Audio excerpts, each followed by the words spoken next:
How's it going, guys? Tyrant here. I'm bringing you a very special video, a game review for Transference.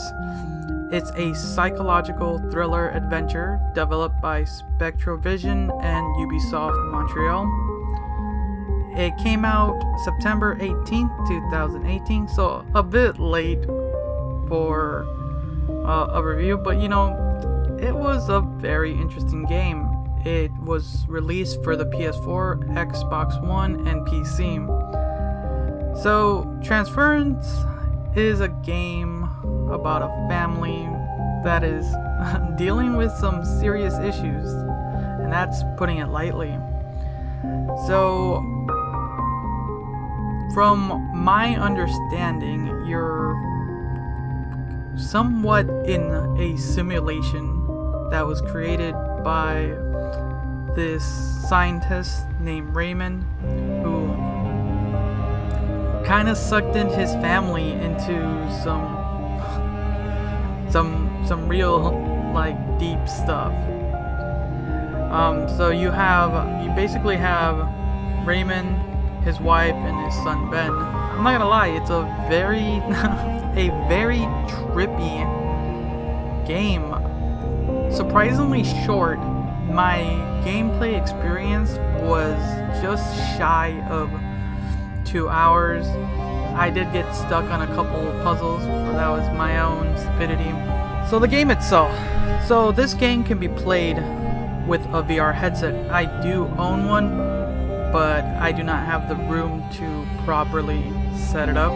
And I still enjoyed the game without it. I'm not gonna lie. This game would have been way scarier with it on. I did get myself with a few jump scares there, but this game is what some would call a walking simulator with a couple puzzles thrown in here and there. And like I said earlier, the puzzles aren't that bad once you kind of take a moment and think about it. Wait. 333?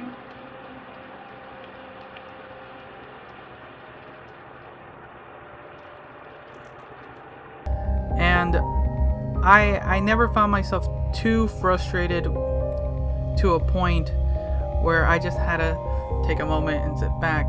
For the most part, they were very enjoyable.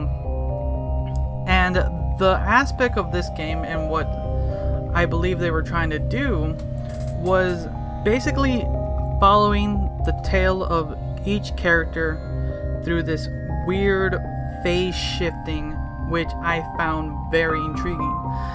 So, like I said earlier, you're following the dad, the mom, and the son, and it seems like the father has developed this very strange device that was able to kind of basically set you up in a simulation, and you would have to just keep running these events over and over until you properly, well, basically you just properly got through the game.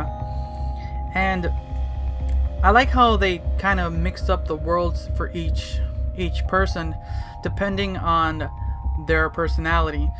So the father, when you're in his simulation, it's all nothing but computers and him trying to figure out a solution to, well, fixing his family. And there's literally just, it's all like this very nice blue technical color, machines everywhere, and it's pretty what you would see the mind of a scientist kind of just rattled a little bit. Then you get to the son, the pride and joy of their parents, a little smart genius, but he's a very, like I said, he's a very bright child, and with that, his simulation is still very childish in a sense. When you're looking around his simulation, it's pretty normal.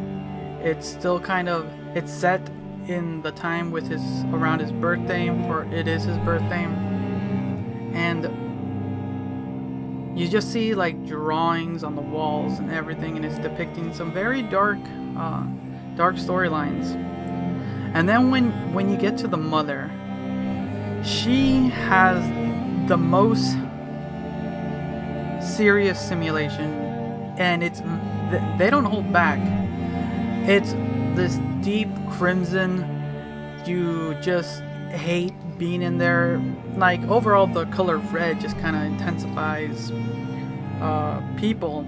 So when you're just in that world, you're just kind of just rushing yourself, just because it seems like this simulation, there's this glitch, and that's crossing over between each of their worlds.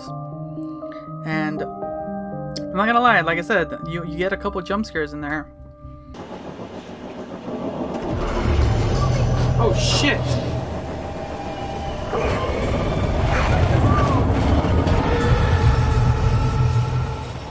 Fuck this game in VR. And you're always kind of on edge, hoping it doesn't get you. But the storyline holds to that. It makes you keep thinking. And as far as what I got out of it, I was fairly entertained. And I can't really say too many negative things about it. As far as the story, it's a very reasonable, good told story. I don't know what more to say, because mechanically the game ran well. The puzzles weren't that difficult if you just enjoyed taking your time and doing a little bit of problem solving. And the atmosphere just felt right. The audio, the atmosphere was just eerie at all times. I think the only thing that kind of really, for me, held it back were just kind of these weird, like, walking parts. Like I said, it feels like a walking simulator, and I kind of always held back there. But once you got to kind of the puzzles and the story, then it kind of picked up. But just these long walks from rooms to rooms and switching from world to world, that just kind of felt lacking. But that's kind of really the only thing that held the game back for me. Kind of final verdicts for the game is, so my score for this game is going to be 7 out of 10. Normally I would have gave this game a 6. It's above average because of, like I said, the game is pretty short, but I enjoyed the story. I, for the most part, had fun trying to solve the puzzles. And the only reason I bump it up to a 7 is because this game can be played in VR, and you will feel more ingrained in that world with it. But besides that, yeah, a reasonably good game to play. Thanks again for watching or listening. Until next time.